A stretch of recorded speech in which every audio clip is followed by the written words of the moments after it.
Hi, I'm Chris Hoina. I'm a senior product manager in the database tools team here at Oracle, and I'm excited to be here with you at Oracle Open CloudWorld. And today I'll be talking to you about API-driven development and low-code Oracle REST APIs and what that means just in general, but specifically what it means for me since I've started here at Oracle on the database tools team in January. So I haven't really been here that long, and came from a mainframe background. So it's been a little bit of a transition, but for me, the thing that has helped that transition or helped accelerate that understanding is what we call low code development here at Oracle and low code Oracle REST APIs. Now, I want to address the elephant in the room, or perhaps the stigma or the connotation that comes with low code. I think when we hear that term low code, people think that it means dumb or unintelligent or uninspiring, or no creativity or no innovation or anything like that. I can't speak for other people's experiences, but I can speak for my experience. In the last 6 months, that low code for me hasn't really been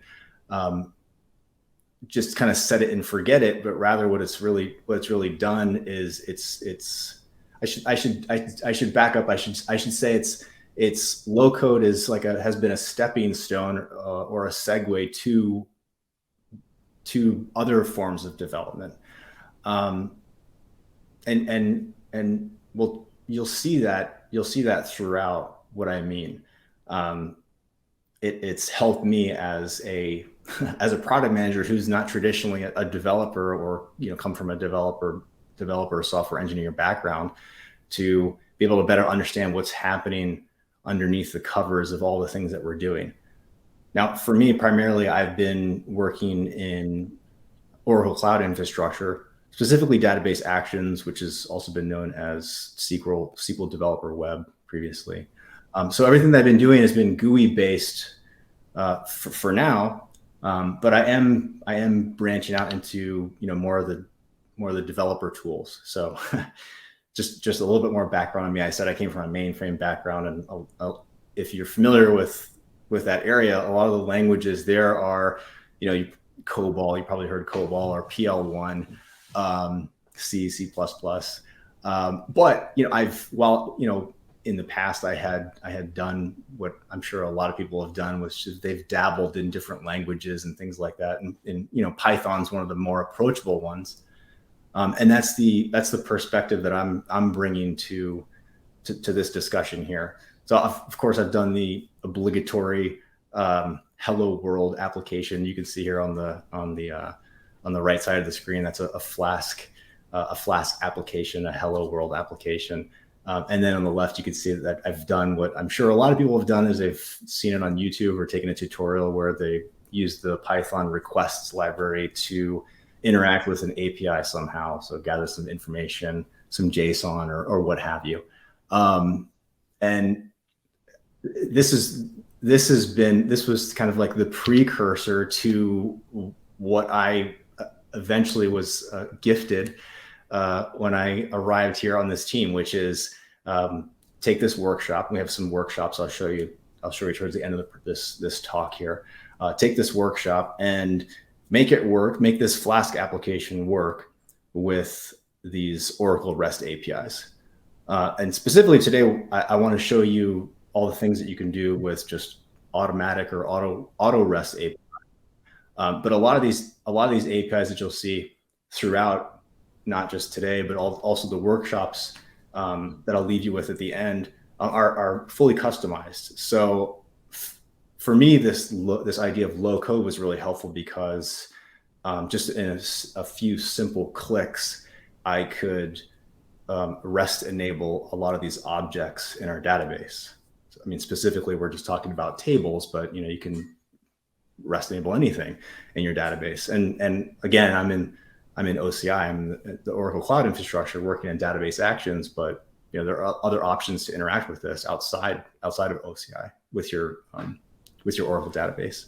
So on the screen, you'll see Um, this is the process of me working on the HTML, figuring out where in the middle, you see, figuring out like, okay, I've got these endpoints, I've got these things that I can interact with, and then figuring out how they work, and then actually plugging them into the application, and then, you know, putting it all together and creating something that actually works. Which, if you decided to take one of our workshops, you can actually do that same thing. It's one of our live labs, but I'll show you at the end. Okay, so I'm going to pause for a second, because I'm just going to operate under the assumption that everybody that's watching this is way more experienced than I am when it comes to Python software development, application development, and probably even, you know, REST APIs or REST terminology. But by the off chance that maybe you're curious about the definition, or you want to maybe learn a little bit more about Flask, maybe you don't even know what that is. I'll pause here for a second. So two things: REST and Flask. Now I'm using this as kind of a joke, because this comes from a dissertation, a PhD dissertation. This is Dr. Fielding, who's I don't want to say grandfather of REST, but, you know, this is the first time that you see any of this stuff in writing. So feel free to read this. It's hard to consume. It doesn't really mean anything to me, because maybe my brain just thinks in low code, or my brain, you know, can't function at that high level. But unless you're a PhD in information or computer sciences, you know, this isn't going to really mean much to you. The first three words are going to be the most important piece here. This representational state transfer. That's what the REST is. And so I wanted to try and break it down. And again, this is just probably a rehash for a lot of people, but this is one of the obstacles that I face with having to learn all of this, you know, as I'm doing it. And so this is my takeaway for like what this representational state transfer is when it comes to like the app that I was working on. So we have this Flask application.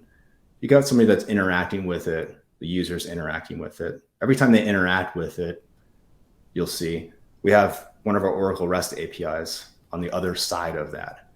And the Oracle REST API is the thing that takes that information and goes to our server, our database, and grabs that information and brings it back.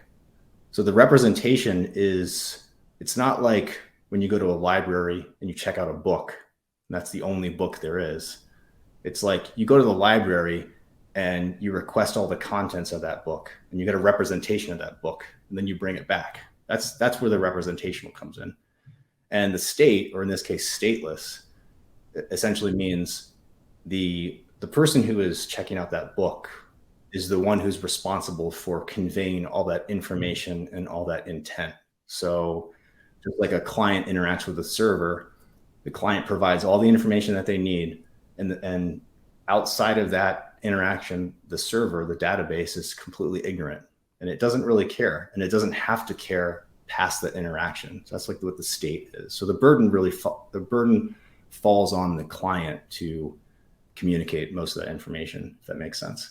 And then the transfer is obvious. Like, you're transferring, how are you transferring this? So is it a phone call? You know, you make a phone call to somebody, but in this case, it's HTTP or HTTPS. So for those people who maybe know what REST is but can't describe it, I hope this helps a little bit. And the second piece that I wanted to touch on was Flask. So I didn't know what Flask was 6 months ago in January. But Flask is a micro framework, and it specifically for Python. So if you've done any front end design or front end work in Python, you're probably familiar with this. There's another popular one, Django is another popular one as well. But there's some differences, you know, with specifically those two pieces of framework. So Flask is great because it's very lightweight, it's very small. It's very like bare bones. So to get like that Hello World app that I showed you off the ground, it's nothing but a few lines of code and that's it. But when you want to start to get a little bit more advanced, or when you want to create an application that's maybe a little bit more capable, you turn to the community, you rely on the community for these like external libraries. And when it comes to like databases, there's different ways that you can go about it. But here's like problem number one, or here's like an obstacle number one. So if maybe perhaps like I wasn't on this database tools team, problem number one is maybe I'm faced with this task of I need to create an application, and at some point along the lines, it needs to interact with a database. There's some backend somewhere. Now, if I'm not really familiar with databases, maybe I'm really familiar with Python, but not so much databases, and I'm using Flask, like I would do what most people would do is I would go to the documentation and I'd see what the documentation says. So in this case, if you've used this, you've seen. So the like de facto use case or the de facto workflow is using this SQLite here, which honestly, if I was out on my own, I would probably consider something like that also, right? Because it's easy, it's there. But literally in the second paragraph in this documentation, it says, I mean, you can read it for yourself. It says, small applications won't notice any slowdowns, but as you scale, as you get bigger, you'll start to experience issues. And it says you're probably going to want to switch to a different database for production. So that's a big deal, right? If you're working on something small and you're prototyping something, maybe not such a big deal, but you can see how pretty quickly, like, it makes it difficult to scale the application. You start having to consider, performance degradation.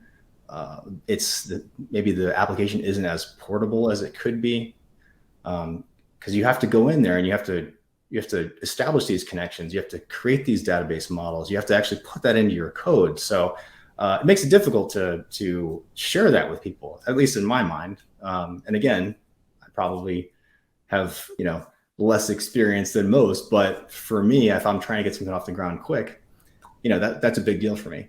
And then secondly, I've heard, or I've noticed that, not all the time, but there's like this objection, or there's this disdain, or almost like marginalizing of SQL or something. People don't want to learn it, or it's really tough. And I mean, if it doesn't mean much, but if I can learn it, anybody can learn it. I'll just leave it at that. But that's another consideration. I'm working this Flask application, and the tutorial says, hey, we're not teaching you about SQL, but you can go here and learn about SQL. So now I'm thinking, okay, so I'm going to go through all this effort. I'm going to create this database connection. I'm going to, put all that logic into my code. I still got to learn SQL. If I want to turn this thing into a production app, I'm going to have to reorchestrate everything. So I'm thinking like, oh, wouldn't it be cool if I had some environment that was already established, just some sort of infrastructure, which in my case was the Oracle Cloud infrastructure. And so that kind of brings us back to like the work that I'm doing here. So I mean, obviously I'm on the database tools team, so I'm going to cheerlead for OCI and database actions. But what I really want to do is I really wanted to set the stage and say, hey, obviously you're here, you're watching this video. I don't need to convince you on the merits of OCI. Perhaps you're a prospective user, or you're already a user of OCI. I want to show you how easy this was for me in database actions to auto rest enable some of these resources that I have. Okay, so what you'll see here is this Flask application I was talking about. So it's, you can see it's just 33 lines of code. I've got all my libraries, everything. I should pause and say that what we're using here is we're using a map rendering library within this Flask application. So I could have chosen anything, but I thought this was going to be pretty cool to use here. So you can see where my mouse is right here on line 12, Oracle REST API here. I've got everything that I need up until, with the exception of that Oracle REST API. So what I need to do, or what I want to show you, is an example of the workflow or the means in which I was able to get this app working here. Okay, so that's what I need. I'm already in my Oracle Cloud, or I'm logging into my tenancy here. I'm going through pretty quick, but you can see. I mean, you can kind of see what I'm doing here, right? But I've got my two databases. I just logged in. I just clicked on database actions. Okay, so there's actually an easier way that I could do this. If you see that URL right there, you can log directly into. You don't actually have to log into OCI to do this. But I just wanted to say, for instance, I just want to show you, for instance, maybe you're the admin, or maybe you're in OCI and you want to see how to do that. But your database actions. So now I'm in database actions here. And this is kind of where like the magic starts to happen, right? So the funny thing is everything I've done up until this point has been with this GUI. So people that are SQL developer users or even command line interface users, it is obviously going to look different, but the actions, the actions are the same. So I'm going to go to this worksheet here, and you can see that I've got some other tables here. But the world coordinates one is the one that I'm interested in. So I'm gonna click on this, and I want to open it. I just want to take a look at it. And I mean, I just uploaded this, so I know what's in here. But I can interact with it here, and I can see like, okay, cool. So here's my data. I've got code, country, latitude, longitude. And for this case, I really only am interested in country and latitude. Okay, so I know what I've got here. So this is it. So we're starting here. So I've done one click, a right click on this object. I go to rest. I haven't clicked anything else yet, and I click enable. So that's 2 clicks, right? Okay, so now the slider will pop out. So I'm like well on my way to auto rest enabling this object here.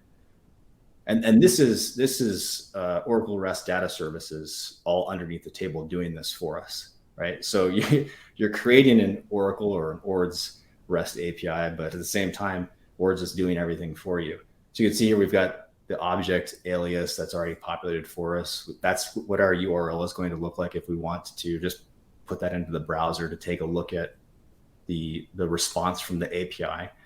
And then if you're familiar with like security and privileges, we automatically put the authorization role and the privilege in there for you. And we've actually introduced this really cool feature here, this show code toggle. And in the upper right-hand side of the slider, you can actually see there's a little copy function. So you actually take this and add this to like database scripts if you want to orchestrate, if you want to provision this somewhere else, which I think is really cool. So to be able to save those. Okay, so at this point, I hit enable, and my table is now REST enabled. Okay, so we'll go back here and take a look at curl commands. So this is really neat. So I have curl commands. If you're familiar with curl, it's all through the terminal. But I can actually do that through. I can do some manipulation in my code also if I want to. If I want to grab these APIs. But I've got APIs for get everything that's in the table, get single, post, batch load. One of the workshops at the end I'll show you. You've got 2 workshops I'll show you, but one of the workshops at the end actually has a step in the workshop where you will batch load like 2+ million a CSV with 2+ million rows in it. So very, very cool to see that. All right, so what I'm interested in here is I really just want that to grab that URL, but this is something that's fairly new for curl. We have options for command prompt, PowerShell, and Bash. I'm on a Mac, so I would use Bash, but I don't really need to use that right now because I'm just going to put this URL into my code. So what I'll do is I'll save that, and I don't want to get into too much detail, but this is also really cool. So I know that I have that URL, and I also know that when we auto rest something, it defaults to a pagination of 25. So if I query that API, what comes back is 25 rows or 25 responses basically, right? And because I want to populate this map with all these countries, I want to be able to get that all within one response. Now, for a production application, probably not a great idea, but for something like this, it's still really cool to show. So I've got 244 rows here, and this is really cool. This is what I do. So I add in filtering to this URL here, and I'm going to go ahead and start my Flask application up. And you will see here very shortly that I've got all 244 populating.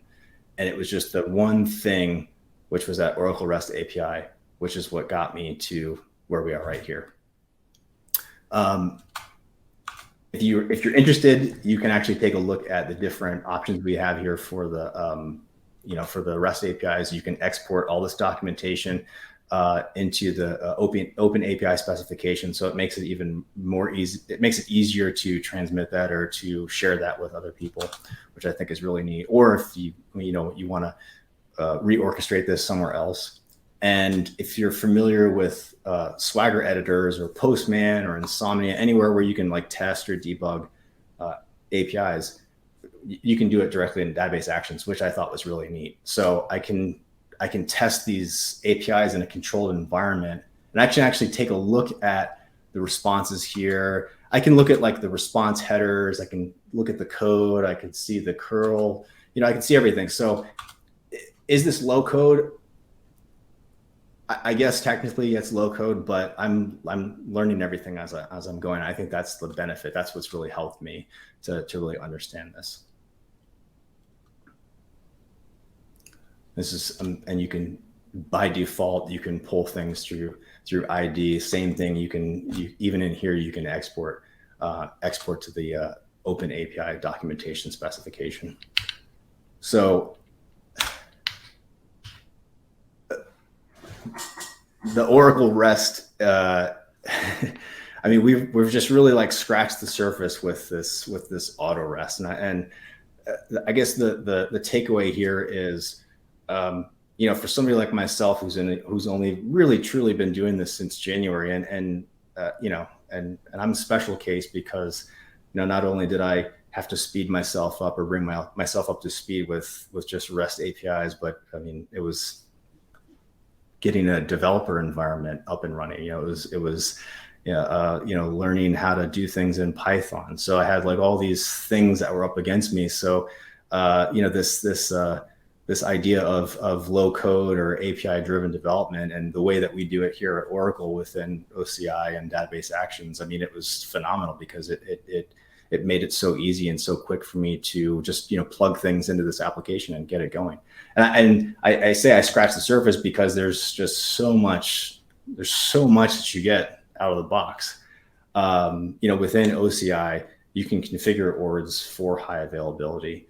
We have this OAuth 2.0 security built into the Oracle REST APIs. You saw here this the auto is actually automatic, but for me it's automagically. You get all this stuff, so it's easy to get the JSON. The page results there automatically come through in 25 results a piece. But you saw just with a few things at the end of your URL, you can filter and you can do some really crafty things with just a few keystrokes. There's this thought that I have like a legacy code base. I can't really do much with it, but you can customize your APIs and you can take your PLSQL and your SQL and you can wrap that into an API, and you can expose the things that are in your database to people within your organization or maybe even third parties. And I think that's pretty exciting because you will probably quickly find out that other people will find new and innovative ways to interact with the information that you have and envision or devise use cases that maybe you didn't know were previously possible. We have these e-tags, which help expedite the responses for caching purposes. That's built directly into the Oracle REST APIs. I didn't even talk about that. You saw the open API specification. in the demo video, how it's just all there for you. You can save it into a JSON file. You can, do whatever you want with it and orchestrate or prop up an environment somewhere else. And I didn't have enough time, but we provide these prefabricated endpoints for all the things that you see here. So for all things related to data dictionary, I mean, monitoring your entire environment, there's performance, there's things for pluggable databases. I mean, that's all in our documentation, but I mean, it's just pages and pages of things that you can do that are outside of just like this auto rest here. And hopefully what I was trying to convey comes across, which is it makes it very easy to prototype with these REST APIs. You can see just with a few right clicks, I was able to get this app up and running. So if you want to learn more about this, which I hope you do, we've got several resources here for you. So first off is download. Now, if you're in OCI, Ords is already there for you, but it can also be installed in standalone mode through Oracle's WebLogic server and then Apache Tomcat. And we've got our documentation there. Everything that you need is in the documentation, and the best practices. There's a link there for best practices. So if you want to learn more about high availability configuration, connection pools, modeling, security, caching, everything from that all the way to performance, it's all in our best practices. And I'll leave you with the 2 workshops. So we've got workshop number 1, which is the build REST APIs for the Oracle Autonomous Database, which is basically like a crash course / refresher course of, let's start with building some auto REST APIs, and then let's take all that business logic and we'll put it into a customized API. And for me, that's the next step for me, which is all the stuff that you saw in my Flask application. Once I get that figured out, I'm going to take all that, remove it from the application, and then I'm going to put it into a custom API and keep that closer to the database to improve performance, decrease latency, make my application more portable. And then the second workshop, which I think is really cool, which is, if you like what you saw in this demo, is the Python, Flask, and Oracle REST APIs. So we actually provide you with a working application. You get copies of all the files to do whatever you want. You get database scripts to recreate everything that you need, the tables, everything. And we'll walk through all those REST APIs and where they go in the application. And then you'll actually be able to take this application and make it your own.